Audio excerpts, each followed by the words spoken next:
ಶುಭೋದಯಗಳು ಪ್ರಿಯ ವೀಕ್ಷಕ ಮಿತ್ರರೇ. ಹೊಸದೊಂದು ವಿಡಿಯೋಗೆ ಪ್ರತಿಯೊಬ್ಬ ವೀಕ್ಷಕರಿಗೆ ಸ್ವಾಗತ. ನಾಡಿನ ಸರ್ವರಿಗೂ ಕ್ರಿಸ್ಮಸ್ ಹಬ್ಬದ ಶುಭಾಶಯಗಳು. ಪ್ರತಿಯೊಬ್ಬ ವೀಕ್ಷಕರಲ್ಲಿ ಬೇಡಿಕೊಳ್ಳುವ ಒಂದು ವಿಚಾರ, ಪ್ಲೀಸ್ ದಯವಿಟ್ಟು ನಮ್ಮ ಚಾನೆಲ್ಗೆ ಸಬ್ಸ್ಕ್ರೈಬ್ ಮಾಡಿ, ನಮ್ಮ ಈಯೊಂದು ಚಾನೆಲ್ಗೆ ನಿಮ್ಮ ಪ್ರೋತ್ಸಾಹವನ್ನು ತಿಳಿಸಿ. ಹಾಗೆಯೇ ಈಯೊಂದು ವಿಡಿಯೋಗೆ ನಾನು ನಿಮ್ಮಲ್ಲಿ ಕೇಳುವಂತದ್ದು ಕೇವಲ ಒಂದೇ ಒಂದು ಲೈಕ್ ಅಷ್ಟೇ. ಪ್ಲೀಸ್ ದಯವಿಟ್ಟು ಈಗಲೇ ಈ ಕ್ಷಣವೇ ಲೈಕ್ ಬಟನ್ ಒತ್ತಿ. ಪ್ರಿಯ ವೀಕ್ಷಕರೇ, ಗೃಹಲಕ್ಷ್ಮಿ ಯೋಜನೆಗೆ ಸಂಬಂಧಿಸಿದಂತೆ ಗೃಹಲಕ್ಷ್ಮಿ ಯೋಜನೆಯ 16ನೇ ಕಂತಿನ ಹಣದ ಬಗ್ಗೆ ಈ ಹಿಂದಿನ ವಿಡಿಯೋನಲ್ಲಿ ಹೇಳಿದ ಹಾಗೆ ಗೃಹಲಕ್ಷ್ಮಿ ಯೋಜನೆಯ 16ನೇ ಕಂತಿನ ಹಣವು ಬರುವ ತಿಂಗಳಿನ 2ನೇ ವಾರದೊಳಗೆ ರಾಜ್ಯಾದ್ಯಂತ ಗೃಹಲಕ್ಷ್ಮಿಯರ ಖಾತೆಗಳಿಗೆ ಜಮೆಯಾಗುತ್ತದೆ ಎಂಬ ಮಾಹಿತಿಯು ಈ ಹಿಂದೆಯೇ ದೊರಕಿತ್ತು. ಮಾತ್ರವಲ್ಲದೆ ಅದರ ಬಗ್ಗೆ ಮಾಹಿತಿಯನ್ನು ನಿಮಗೆ ಈಗಾಗಲೇ ನೀಡಿದ್ದೇವೆ.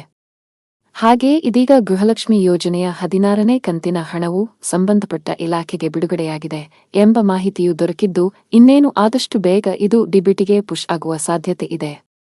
ವೀಕ್ಷಕರೇ, ಇದಿಷ್ಟು ಈಯೊಂದು ವಿಡಿಯೋನಲ್ಲಿ. ನೀವೇನು ನಮ್ಮ ಚಾನೆಲ್ಗೆ ಹೊಸದಾಗಿ ಬಂದವರಾದರೆ ಅಥವಾ ಇನ್ನೂ ಸಹ ನಮ್ಮ ಚಾನೆಲ್ಗೆ ಸಬ್ಸ್ಕ್ರೈಬ್ ಆಗದಿದ್ದರೆ ದಯವಿಟ್ಟು ಈಗಲೇ ಸಬ್ಸ್ಕ್ರೈಬ್ ಮಾಡಿ ನಿಮ್ಮ ಪ್ರೋತ್ಸಾಹವನ್ನು ತಿಳಿಸಿ.